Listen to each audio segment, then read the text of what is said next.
Today we're going to talk about using Adobe Spark to create a video. To begin with, I would like you to watch this video which I created using Adobe Spark. Your teacher will play this for you, and then when you're done, we'll move back to going through how to use this tool.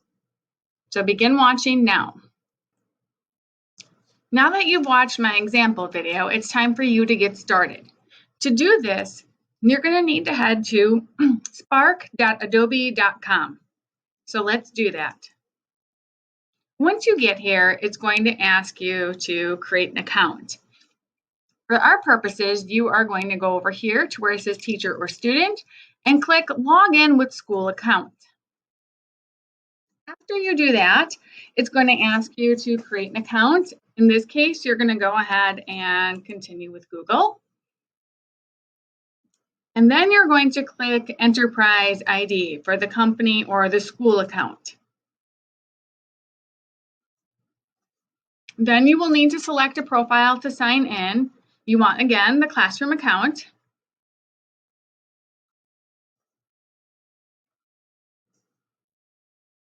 And then after it processes, then it's going to lead you to your area where you can now begin creating your video. To do this, you're going to want to head to the blue plus sign. Once you click on it, you are given options that you can choose from to create your presentation. In this case, we are doing a video. So it's going to lead you to where you can go ahead and type in a title of your video.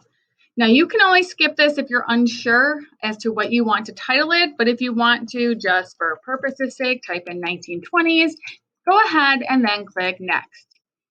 From here, it's going to give you a choice of some templates. You can also start from scratch. The basic benefit of a template is it gives you a little guide as to what you might want to include on each slide. It's really basic. It'll just address like the who, the when, the where, what comes next. So you can go through these and take a look and see if any of these templates happen to do what you wanted to do. If not, then you can go ahead again and do it from scratch. Once you pick your choice, it's going to sit in process and it's going to pull up your slides that you get to work on. Once it loads, it does give you the option to watch some quick tips. I'm going to X this out. Now you're presented with your options here. We're going to go over here to this side of the screen, to our right sidebar, and we're going to start with layout. Layout determines how you want each of your slides to look. You have 4 basic options, and they only give you 4 because they really want you to focus on your content information rather than the aesthetics of it. They will automatically adjust everything for you, so you have one less thing to worry about. So you can choose full screen. You can choose a split screen, which is nice if you want to have, let's say, an image on one side and text on the other. You can have a caption, which is nice if you have a very busy photo and you want to put information with it. Or you can have your title page with additional text. It's really totally and completely up to you as to what you choose. After you have chosen a layout for your slide, and you can choose a different one for each one, you would head over to theme. So this is where it's going to, again, apply this entire theme to your whole video. And you would scroll through and decide which one appeals to you based upon what it is that you're trying to do. Again, notice that it does pick the different atmosphere for you, meaning it's going to choose your background, it's going to choose the font, and you have to just pick what you think is best. In this case, because you're doing a black and white video, this noir might be the best. So you can go ahead and click it, and it will apply that to your screen. Another thing I can do is click on resize. This just lets me choose if I want it to be widescreen or square. Not a big deal, but again, it will apply throughout. So here I have my title screen. I might want to add some text. So I just clicked on that plus. I'm going to click on text, type in what I'm looking for. And again, it will auto adjust for you to make it easier. But I also want an image. So I'm going to go ahead and click here, and it gives me a choice of video or photo. We're choosing photo. Once I click it, you can see over here that my sidebar has changed. Now I can upload a photo. So these would be photos that I have saved within my computer. I can take a new photo. I can find free photos through the Adobe stock that they have. I can also connect it to my Google Drive if I have pictures saved in my drive. For our purposes right now, I'm just going to go ahead and find a free photo. Type in 1920, find something that might work. You might not like some of these, and that's okay. If you don't, again, you can save your own videos and upload them.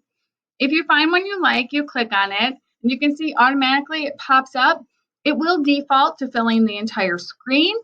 If you don't like that, you can click on the edit and make it smaller if you want to see the whole picture. If you don't mind, you can do that. Make it big, small, whatever fits your needs. So I have my title slide, and now maybe I want to move on to another slide with information. For that purpose, I might want to add a video.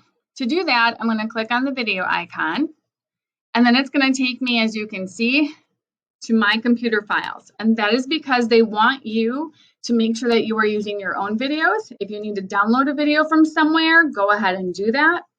Once you do find the video you want to use, go ahead and click on it and click OK. From here, it defaults to taking me to the video editing screen. Now, it does this because you are only allotted 30 seconds to be allowed in any video. If you need more than 30 seconds, then you would need to add the video in multiple slides. But I would take a piece. I can use this to move it to where I might want to see. I can push this to make sure it's the clip that I want it to be. If I'm happy with my clip, I'm going to go ahead and click save. And then you can tell that it's telling me that it's saving it, and then it will apply it right to the slide that I was on. Once it is placed within my video, you can see I'm given more options here to make it bigger. I can go ahead and trim it still if I need to, and I can also continue the clip. I can also adjust the clip's volume. So I do have choices. Once it's in there, it's not just one and done. You can edit it further if you need to. So let's say that as I continue to create my video, the different slides I have down here pre-selected for me happens to not be enough and I need more slides. That's a really easy fix. All I have to do is go down here to the bottom left, click that plus sign, and notice it added another slide. And it went right after the one that I was clicked on. Now, if you didn't want to add it right there, no big deal. You can just hold it and then you can drop and drag it where you want it to be. So that's an easy fix, nothing to worry about.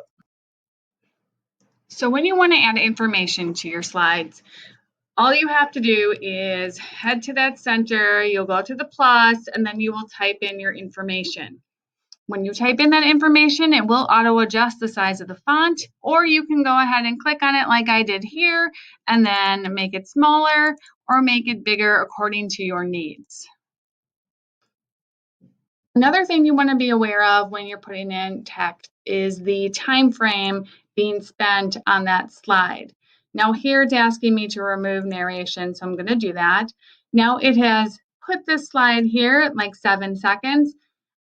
When I do my preview, if I realize that 7 seconds isn't enough, or if it's too much, I can adjust that by sliding this bar here to make sure that it's at a good amount of time for my viewer to get the information that's presented on the slide. Make sure you pay close attention to that. The other thing that you can do when you're here is use this microphone that's used for adding audio. Now, because you're doing a silent film, you most likely will not need to use this, but if you ever do need to do that, all you have to do is click on the microphone and hold it. And when you do, you can see that it starts to record. And then when you're done recording, you simply let go. And then you can preview it by pushing play here. If you're happy with it, then you can leave it. If you're not happy with it, then you can re-record as many times as you need. Although you don't want to necessarily add a voiceover, you may definitely want to add music. And the reason for that is because although they were silent films, they did typically have an orchestra pit that played music to enhance whatever was happening on the screen. So for us, we're going to head over here to where it says music, click on there, and you have some options. First of all, notice that if I turn this off, there is no music. If I turn it on, music is there, and it will be played throughout the entire video. This will adjust how loud you want that music to play on your slides. And then down here are some different options. and they have them categorized by like happy, playful, relaxed. So you would go through these and see if there's something that you like. I'm just going to click Paris in the 20s because we're in the 1920s. If I click this place, it gives me a preview. If I like it, then all I have to do is click on it, and now it will be applied to all of my video. And again, I could hear that and adjust the volume accordingly. If I don't like any of these options here, then I can add my own music. This will need to be in MP3 format.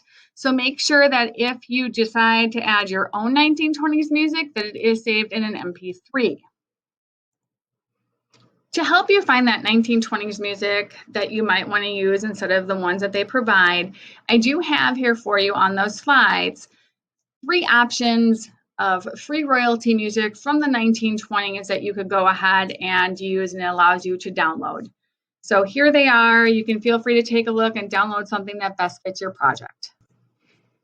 When you feel that you have completed your video, you're totally set, I would suggest that you preview it first. Notice when I clicked preview, it went right into playing my video. This allows you to watch it, and what you want to look for is that you have everything in the proper order that you would like, that the timing of each frame is set so that your viewers get everything that they need and it's not going too fast or too slow. Make sure that all of your spelling is correct. So this is just your opportunity to make sure that everything's good before you submit it. If you realize you've made a mistake, all you have to do is click this X here and it takes you right back to the editing screen. When you are happy with everything and it's time for you to share your work, obviously you're going to come here and click on that share button, and you can invite your teacher. You can also send it to your Google Drive. If you do choose to send it to your Google Drive, you will have to accept the permissions, and then it will create a nice folder. You can see it's labeled Adobe Spark here. And if I double click on it, there will be my video. So Adobe Spark does that automatically for you just to make things a bit easier. We're going to head back now to the slides we have so I can show you where you can find resources to gain your 1920s information. To do this, you're going to want to head to the library website, which has the address of www.libraryochs.weebly.com. When you get there, you will see that there's a quick link section. Head over to Research Skills and Databases, and once you click on that, you'll get a page. You're going to want to scroll down until you see this image on that page, and these are resources that you can use. I have also put the information right here for you, where I have Explora, Gale Virtual Reference Library, and then some of these links here I have put specifically to head right to the 1920s for you, making your research just a little bit more streamlined. So it is that time for you to go ahead and research and create your 1920s silent film. Good luck.